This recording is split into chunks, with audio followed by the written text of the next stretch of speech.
देख रहे हैं आप, आपके साथ मैं हूं चारुल शर्मा। रुख करते हैं उत्तराखंड की खबरों का। भारतीय सेना में जेसीओ पद पर सेवारत लाल कुआं के लाल धर्मेंद्र गंगवार के पार्थिव शरीर को चंडीगढ़ से लाल कुआं लाया गया, जहां उनके अंतिम दर्शन के लिए हजारों लोगों का हुजूम उमड़ गया।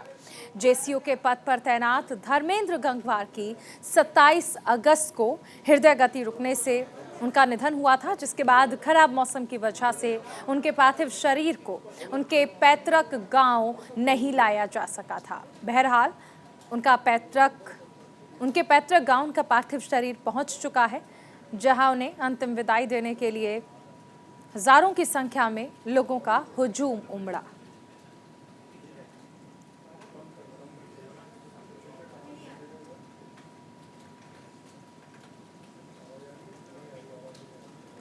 उत्तराखंड के महामहिम राज्यपाल लेफ्टिनेंट जनरल गुरमीत सिंह मुख्य आरक्षी नागरिक पुलिस पदोन्नति प्रशिक्षण समापन समारोह में बतौर मुख्य अतिथि नरेंद्रनगर पीटीसी पहुंचे।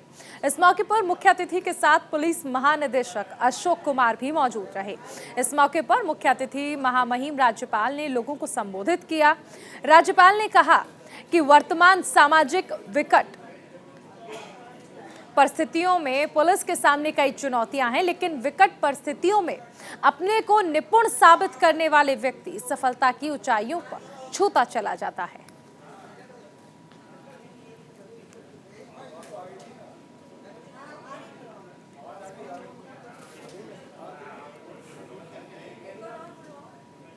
तो नागरिक पुलिस पदोन्नति प्रशिक्षण समापन समारोह में पहुंचे थे महामहिम राज्यपाल, और यहाँ पर उन्होंने सभी को संबोधित भी किया। कई अधिकारी इस कार्यक्रम में शामिल हुए। डीजीपी अशोक कुमार भी शामिल हुए। उत्तराखंड की धामी सरकार पर कांग्रेस ने जमकर हमला बोला है। पूर्व नेता प्रतिपक्ष प्रीतम सिंह ने प्रेस कॉन्फ्रेंस कर UKSSC पेपर लीक मामले में धामी सरकार पर हमला बोला। बता दें कि प्रेस कॉन्फ्रेंस के दौरान UKSSC पेपर लीक मामला, भर्ती घोटाला, अध्यक्ष की नियुक्तियां जैसे मुद्दों पर चर्चा की गई, और पूर्व नेता प्रतिपक्ष प्रीतम सिंह ने कहा कि आयोग की भूमिका भी दरअसल संदेह के घेरे में है।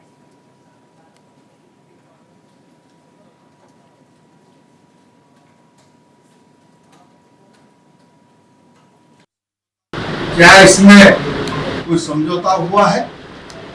अगर तत्समय रहते हुए इस पर कार्रवाई होती, आज जो पूरे SIT जो है हाकम सिंह पर केंद्रित हो गई है, इसको किसने बचाया? इस FIR में नाम होने के बावजूद वो कैसे जांच के दायरे से बाहर आ गया, ये बहुत बड़ा प्रश्न चिन्ह जो है खड़ा होता है। उधर उधम सिंह नगर के जसपुर मिलन बैंक्वेट हॉल में प्रदेश के नवनियुक्त महामंत्री राजेंद्र बिष्ट के पहली बार आने पर जसपुर बीजेपी कार्यकर्ताओं ने उनका जोरदार स्वागत किया। राजेंद्र बिष्ट ने बीजेपी कार्यकर्ताओं के साथ बैठक की।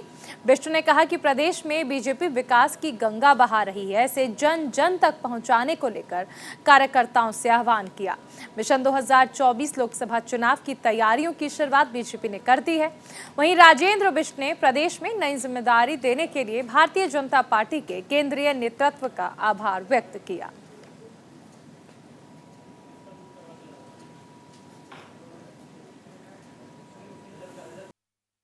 जो नई जिम्मेदारी दी है हमारे पास, 2024 का जो लोकसभा चुनाव है वो हमारे सामने लक्ष्य है। हम सभी कार्यकर्ताओं को, जो ज़मीनी स्तर के कार्यकर्ता हैं, परिश्रमी हैं और परिक्रमा नहीं करने वाले जो कार्यकर्ता हैं, उन सबको आगे बढ़ाकर मिशन 2024 का लक्ष्य पूरा करना, ये हमारा उद्देश्य है। हमारे इस प्रदेश में हमारे प्रदेश के यशस्वी मुख्यमंत्री, युवा मुख्यमंत्री बहुत अच्छा काम कर रहे हैं, और हमको लगता है कि उत्तराखंड में हम फिर पुनः 5 की 5 लोकसभा सीटें भारी बहुमत से जीतने वाले हैं। खबर देहरादून से है, जहां कांग्रेस कार्यालय में महिला कांग्रेस अध्यक्ष ज्योति रौतेला के नेतृत्व में प्रेस कॉन्फ्रेंस आयोजित की गई, जिसमें महिला कांग्रेस अध्यक्ष ने बताया कि पूरे देश में आज महिलाओं की सुरक्षा और सुविधा के लिए टोल फ्री नंबर लॉन्च किया गया है, जिसकी सहायता से वो बताएंगी अपनी समस्याएं और संबंधित अधिकारी उनकी शिकायत का निवारण करेंगे।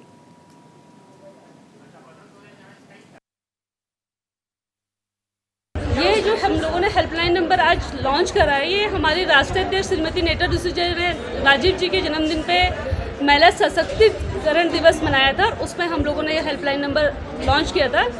ये जो जिन महिलाओं को जो कहीं भी हैं, रूरल एरिया में, गरीब है, संघर्षरत है, उनको पास सुविधाएं नहीं है, उनके लिए मेडिकल हेल्प, लीगल हेल्प, और जो लोग महिला कांग्रेस से जुड़ना चाहते हैं या राजनीति से में कनेक्ट होना चाहते हैं, कांग्रेस से जुड़ना चाहते हैं, लेकिन उनके पास कोई रिसोर्सेस नहीं है, उन 3 चीज़ों के लिए इस हेल्पलाइन को हम लोगों ने लॉन्च किया है। उधर ऊर्जा निगम में तैनात आउटसोर्स कर्मचारी 9 दिनों से लापता हैं। लापता युवक के परिजनों ने अनहोनी की आशंका जताई और मनेरी कोतवाली में गुमशुदगी की रिपोर्ट दर्ज कराई। इसके बाद से पुलिस पूछताछ में जुट गई है, लेकिन अभी तक पुलिस के हाथ कोई जानकारी नहीं मिल पाई। विद्युत वितरण उपखंड के उप संस्थान में आउटसोर्स एजेंसी से तैनात एक कर्मचारी बीते 9 दिनों से लापता है। परिजनों को मनेरी के विद्युत विभाग कॉलोनी निवासी व्यक्ति पर शक है और ऐसे में सीओ उत्तरकाशी का कहना है कि जो लोग शक के दायरे में हैं और जिन लोगों की कॉल डिटेल निकली है, उनसे पूछताछ की जा रही है। सभी पहलुओं पर गंभीरता से जांच की जा रही है।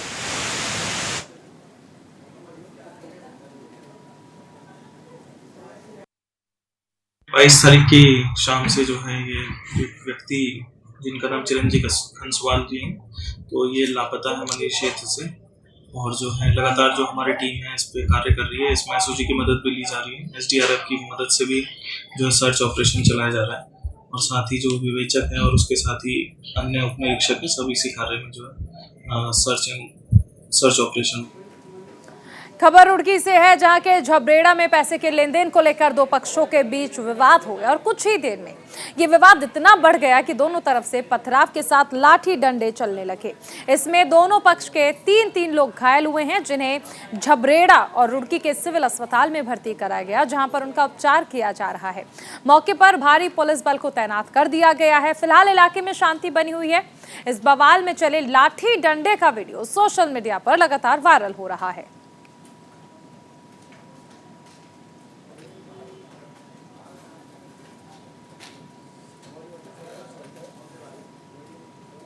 उधम सिंह नगर में रुद्रपुर ट्रांजिट कैंप के कबाड़ की दुकान से जहरीली गैस का रिसाव होने की वजह से हड़कंप मच गया, जिस वजह से आसपास के लोगों की तबीयत बिगड़ने लगी। सूचना पर आनन फानन में जिला प्रशासन और पुलिस प्रशासन साथ ही एसडीआरएफ की टीम मौके पर पहुंच गई। लोगों का रेस्क्यू करते वक्त किच्छा एसडीएम कौस्तुभ मिश्रा समेत तमाम प्रशासनिक अधिकारी भी गैस रिसाव से प्रभावित हुए, जिसके बाद उनका इलाज चला और उन्हें अस्पताल में भर्ती कराया गया। वहीं एनडीआरएफ के कई जवान रेस्क्यू के दौरान जहरीली गैस की चपेट में आ गए, जिनकी हालत स्थिर बताई गई।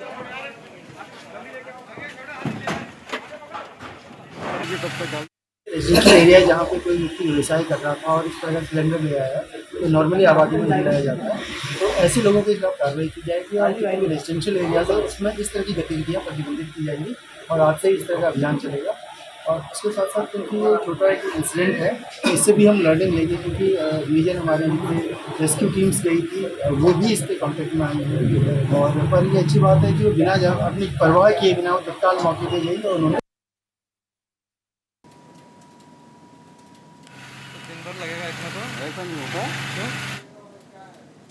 उधर यूके SSC भर्ती घोटाला मामले में पूर्व सीएम त्रिवेंद्र सिंह रावत का बयान सामने आया। पूर्व सीएम त्रिवेंद्र सिंह रावत का कहना है कि विधानसभा की सभी प्रक्रियाएं पारदर्शी होनी चाहिए।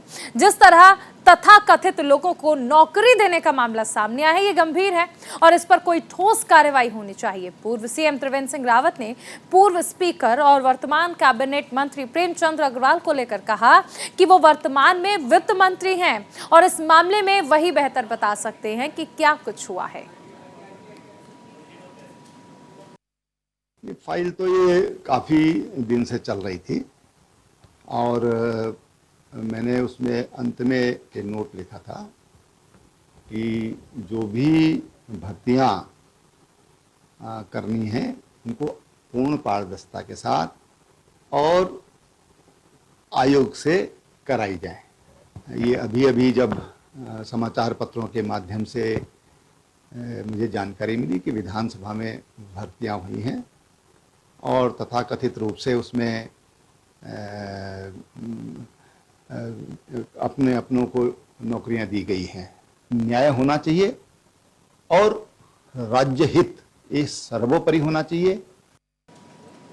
यूके ट्रिपल एससी और विधानसभा में नियुक्तियों के मामले में एक बार फिर से कांग्रेस ने सरकार का घेराव शुरू कर दिया। कांग्रेस के पूर्व प्रदेश अध्यक्ष गणेश गोदियाल ने शहीद स्मारक पर उपवास कर सरकार से नियुक्तियों की सीबीआई जांच की मांग की और ऐसे में उन्होंने कहा कि भर्ती घोटाले के मामले में आज तक किसी प्रकार की कोई जांच नहीं की गई है। सरकार जीरो टॉलरेंस का दावा कर रही है, जिसके बाद उन्होंने कहा कि अगर सरकार जल्द सहकारिता विभाग में जांच नहीं करती है तो आंदोलन को और भी ज्यादा उग्र किया जाएगा।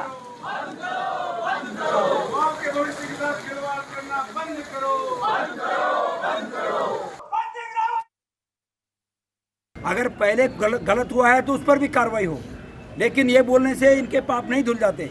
ये सिर्फ बहाना कर रहे हैं। मैं बोल तो रहा हूँ, मैंने सहकारिता और उच्च शिक्षा विभाग की बात उठाई तो मंत्री जी ने मंदिर समिति के एक सदस्य को आगे कर दिया कि गणेश गोदियाल ने मंदिर समिति में रहते हुए घोटाला किया था। अगर गणेश गोदियाल ने घोटाला किया तो उसकी भी जांच करो, उसको भी अंदर करो, मुझे भी अंदर करो। क्यों नहीं? 2 महीने से मुख्यमंत्री क्यों जांच नहीं कर रहे? 2 महीने से धन सिंह जी का जो मुख्य सचिव को पत्र गया, कहाँ है वो पत्र? क्या हुआ उसमें? क्यों नहीं मेरी जांच कर रहे? पर सवाल ये था कि इसलिए मेरा नाम उछाला गया ताकि मैं चुप हो जाऊं। यही था बात, बाकी कुछ नहीं। और ये जो पूर्व की बात कर रहे हैं, ये कुंजवाल जी की बात कर रहे हैं, ये दरोगा की भर्ती की बात कर रहे हैं, ये 2002 की बात कर रहे हैं, ये इसलिए कर रहे हैं कि हम चुप हो जाएं, लेकिन हम चुप होने वाले नहीं हैं। उधर उत्तराखंड विधानसभा में वीवीआईपी लोगों के करीबियों को नौकरी देने के मामले ने एक बार फिर से तूल पकड़ना शुरू कर दिया है। वहीं कैबिनेट मंत्री रेखा आर्या का एक बार फिर से पुराना सिफारिशी पत्र वायरल हो रहा है। इसको लेकर उनकी मुश्किलें बढ़ती जा रही हैं। नियुक्तियों में धांधली की चर्चाओं के बीच कैबिनेट मंत्री रेखा आर्या का पत्र वायरल हो रहा है, जिसमें वो 4 लोगों की नौकरी देने की सिफारिश कर रही है। वैसे तो ये पत्र साल 2020 का है, लेकिन इस समय इस पत्र का वायरल होना ये बात साबित करता है कि जिन मंत्रियों और रसूखदार लोगों ने नौकरियों के लिए अपने करीबियों को तरजीह दी है, उनसे जुड़े सभी नए और पुराने मामले हर स्तर पर उजागर किए जा रहे हैं।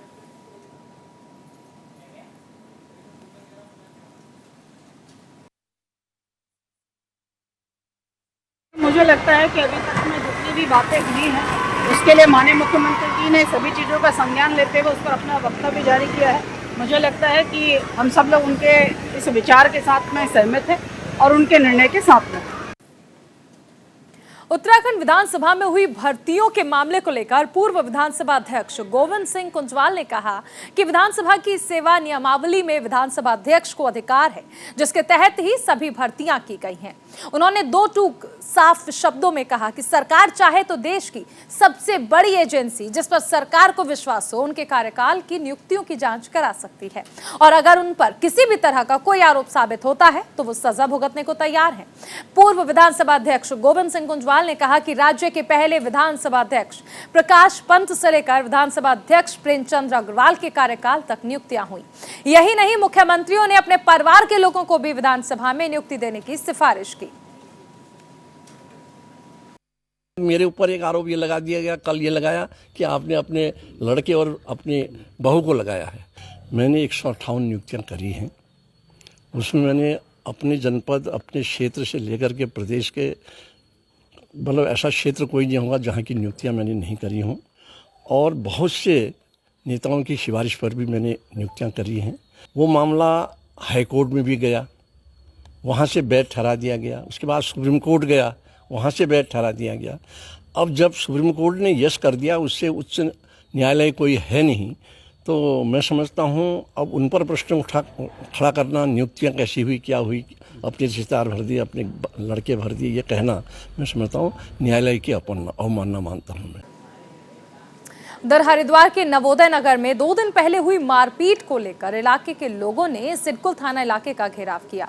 बता दें कि 2 पक्षों में हुई मारपीट को लेकर घेराव करते हुए आरोपियों की गिरफ्तारी की मांग की गई। ऐसे में प्रभारी निरीक्षक प्रमोद उनियाल ने बताया कि 2 दिन पहले मंदिर बनाने को लेकर विवाद हुआ, जिसमें दोनों पक्षों के ऊपर कुल 3 मुकदमे दर्ज किए गए। वहीं एक पक्ष के लोग थाने पहुंचे और गिरफ्तारी की मांग कर रहे हैं, लेकिन ऐसी कोई संगीन धाराओं में मुकदमा दर्ज नहीं किया गया जिसमें गिरफ्तारी की सके। लेकिन पुलिस मामले की जांच कर रही है और जैसे ही कोई मामला सामने आता है तो जल्द ही कार्रवाई की जाएगी।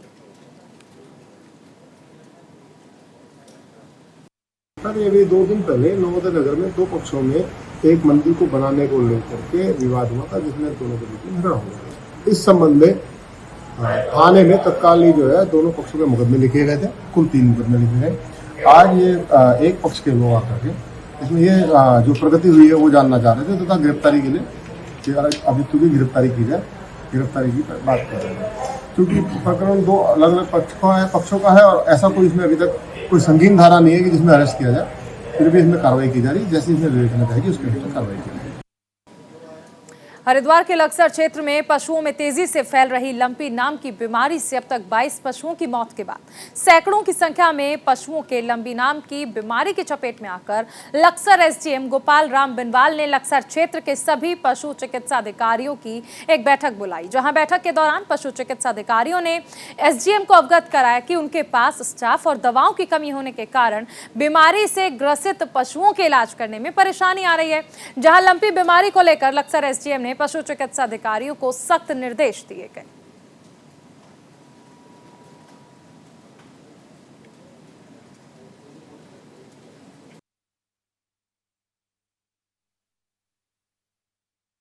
क्षेत्र में लंपी बीमारी की वजह से काफ़ी जानवर बीमार हैं।